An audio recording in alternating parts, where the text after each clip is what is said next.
ओम साई राम।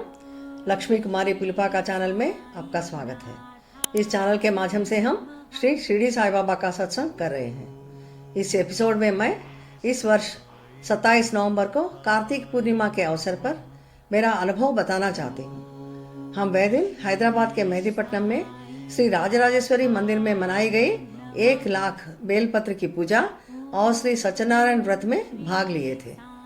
हम पिछले 40 वर्षों से विशेषकर कार्तिक पूर्णिमा के शुभ अवसर पर इस मंदिर में मनाई जा रही इन पूजा में भाग लेते आ रहे हैं। उस मंदिर में वह दिन कुछ फोटोज लिए थे जिसमें वहाँ का दिव्य वातावरण का प्रदर्शित होता है। यह फोटोज में इस एपिसोड के अंत में दिखा रही हूँ। उन्हें देखकर आप भी भगवान की दिव्य आशीर्वाद प्राप्त करें। कार्तिक पूर्णिमा बहुत ही पर्व दिन है। उस दिन को देवताओं का त्योहार माना जाता है। इस दिन भगवान शिव, भगवान विष्णु, चंद्रमा, भगवान कार्तिकेय की विशेष पूजा की जाती है। इसे त्रिपुर पूर्णिमा का रूप में भी माना जाता है। उस दिन की याद में जब भगवान शिव ने राक्षस त्रिपुरासुर को हराया था। भक्त भगवान सत्यनारायण के रूप में भगवान विष्णु की पूजा करते हैं।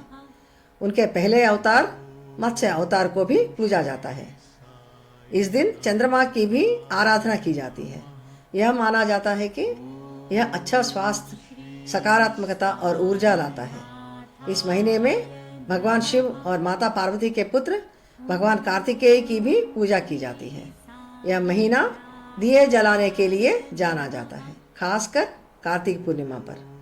भगवान शिव की 1 लाख बेलपत्र पूजा और भगवान विष्णु के सत्यनारायण व्रत में भाग लेने का उद्देश्य उनके दिव्य आशीर्वाद को प्राप्त करना था।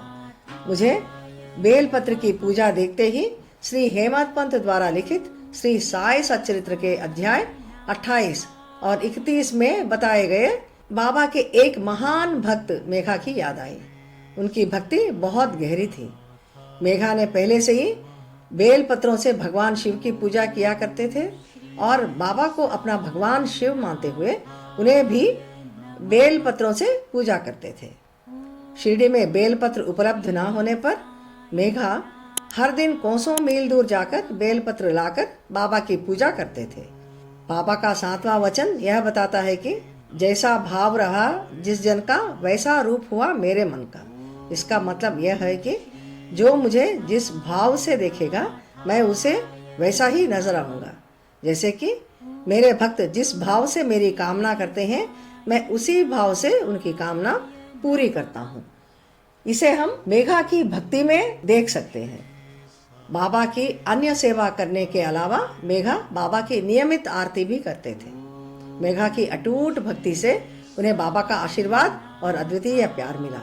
श्री साई सच्चरित्र में यह बताया गया है कि मेघा के निधन पर बाबा ने कहा था कि वह उनके सच्चे भक्त थे और वे उनके निधन के कारण टूट गए हैं। श्री साई सच्चरित्र में बताई गई मेघा जैसे महान भक्त के बारे में हम विस्तार रूप से आने वाले एपिसोड्स में चर्चा करेंगे। अब मैं इस मंदिर में ली गई हुई कुछ फोटोज दिखा रही हूँ।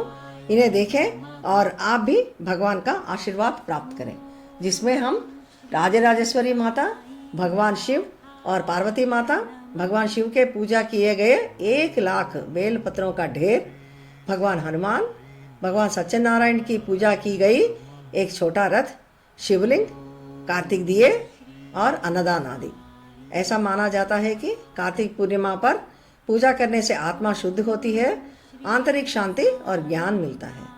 माना जाता है कि भगवान शिव को बेलपत्रों से पूजा करने पर कठिनाइयों से राहत मिलती है और भगवान की कृपा और आशीर्वाद मिलता है। मैं बाबा से यह प्रार्थना करती हूँ कि उनकी अपार कृपा हम पर बनाई रहे। अगले एपिसोड में फिर मिलेंगे। ओम साई राम।